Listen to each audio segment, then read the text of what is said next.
I'm Pat Raper. I'm from Marine Corps Base Camp Lejeune. I work for the Environmental Management Division as an environmental specialist. I have been in the area since 1989 when I got married, and I moved to Emerald Isle, North Carolina. And I've worked on the base since 1989. When I first came on the base, I was an industrial hygienist working with the Naval Hospital, but then in 1995 I moved to the Water Quality Lab, which is a part of environmental management. I worked there a few years, and now I work for the Environmental Compliance Branch, which oversees compliance of all the environmental issues on the base. We oversee the water quality as far as stormwater compliance, ensuring that we are maintaining our stormwater permits phase 1 and 2 for that. Look at runoff from construction sites. It looks at stormwater ponds, making sure they're working properly. We also have the environmental lab, which does all the water and wastewater compliance analysis for the lab. That way we make sure we are complying with the NPDES wastewater discharge permit, plus all the drinking water standards for the water plants and wastewater plant on base. When I first came to the lab, we were in the process of converting our wastewater treatment. We were in an antiquated system using 7 wastewater plants that were up and down the New River, which discharges, with discharges going into the river. We consolidated into one state-of-the-art wastewater plant now that has very strict restrictions on it, which we meet all the time. We removed those 7 wastewater discharges, which a lot of them were in the upper part of the river, so now I think the water quality has greatly improved because of that. The new wastewater plant is permitted for 15 million gallons, and the reason we came up with that number is because when we added up the 7 original plants, that's what the discharge was. However, because of working on our wastewater system, our distribution system, infiltration problems, we have decreased that amount of the 7 to our currently, the wastewater is discharged about 6 to 7 million gallons. And we have also, because of that, because we have that excess capacity, we're going to we accept some of the Jacksonville wastewater and treat it through our facility. That area from the Piney Green area, we're accepting wastewater from them in conjunction with an agreement. We're treating our wastewater now through what we call a biological nutrient reduction. We bring the wastewater into the plant and we treat it with anoxic and anoxic processes where we're taking out nitrogen, we're taking out phosphorus, we are taking it through a number of filtration processes, and then when it's going out of the plant, instead of using chlorine, which tended to have some, bad qualities to it, we're using UV light to treat it. We have seen because of these new processes, because of removing these wastewater treatment plants from the upper part of the river and along the river, our new plant is giving very, very high quality wastewater, you would almost say clean water, into the New River. We've seen improvements in the New River. We've seen our levels because of our wastewater permit. We are in the river a lot monitoring. We've seen our nitrogen levels go down. We've seen our phosphorus levels go down. We're seeing less chlorophyll A, less algae blooms because of that. As part of the compliance branch, we are kind of like the EPA of the base. We go over and we're looking at hazardous material and hazardous waste disposal. We're making sure that our underground storage tanks and our above ground storage tanks are in compliance so that we don't have leaking tanks. We don't have tanks that are not working properly. So we're overseeing the compliance of those.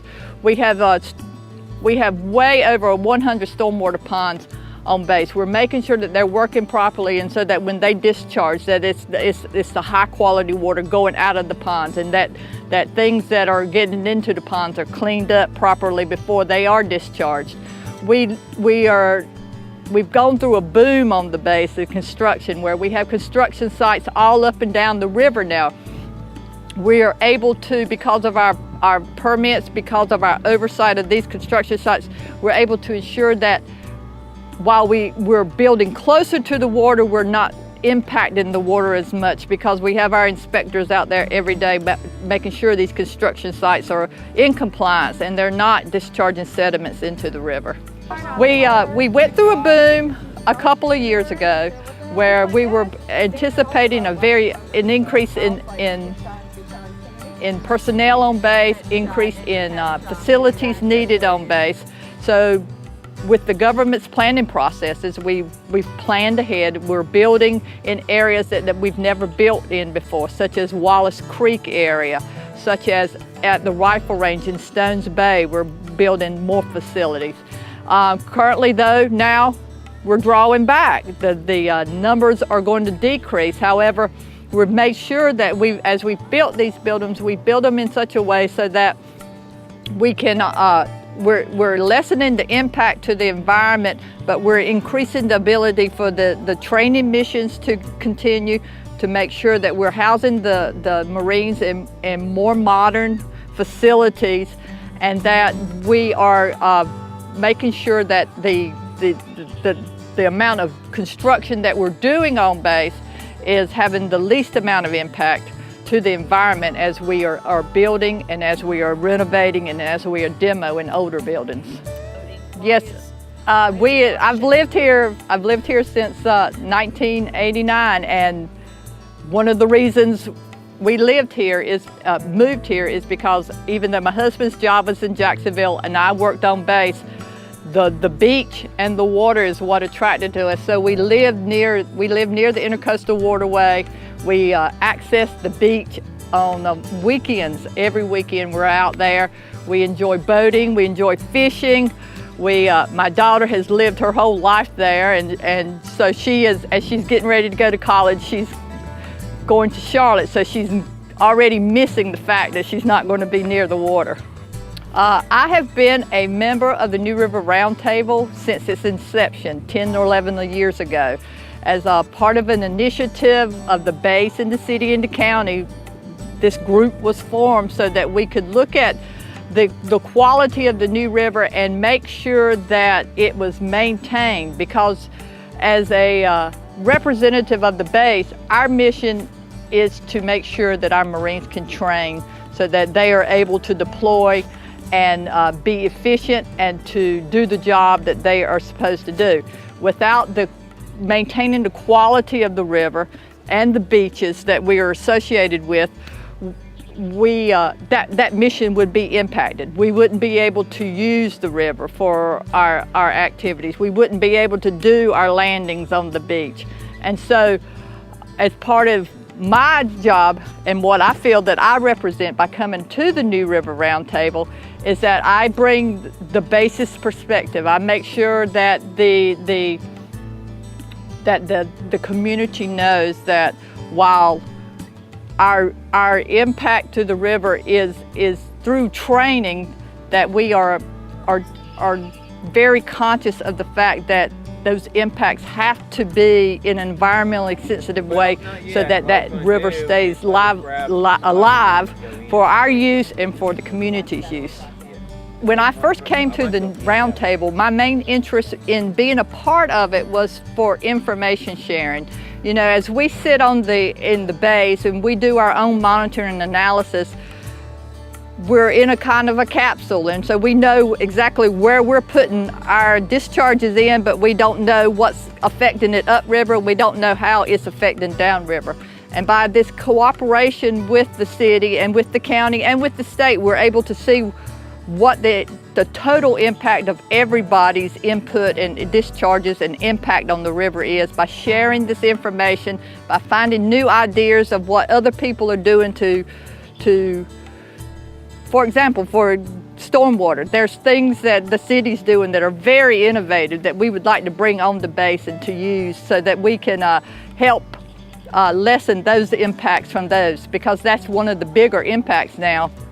I think that when the base became involved with the New River Roundtable, that opened many doors for the base to become involved in other partnerships throughout the county, throughout the state. Right now, we are working with UNWASA and the county and the city on a water board.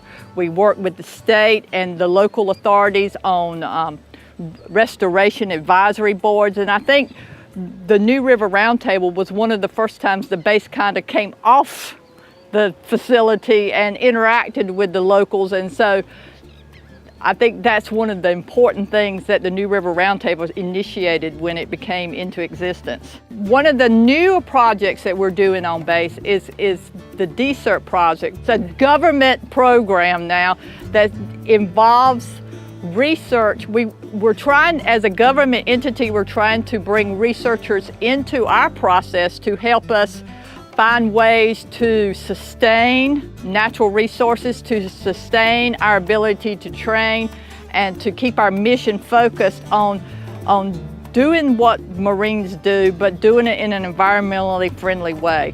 DSERT is working with local universities such as UNC Wilmington. It's working with the state and other institutes like the North Carolina Institute of Marine Science.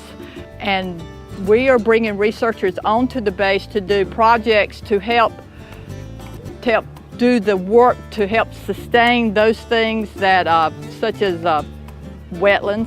We're doing work in the river, we're doing work on the beach, and hopefully the answers that they come up with will give us ways forward in order to help keep the mission of the base as a training base, but to make sure that the environmental resources that we have to use are always there.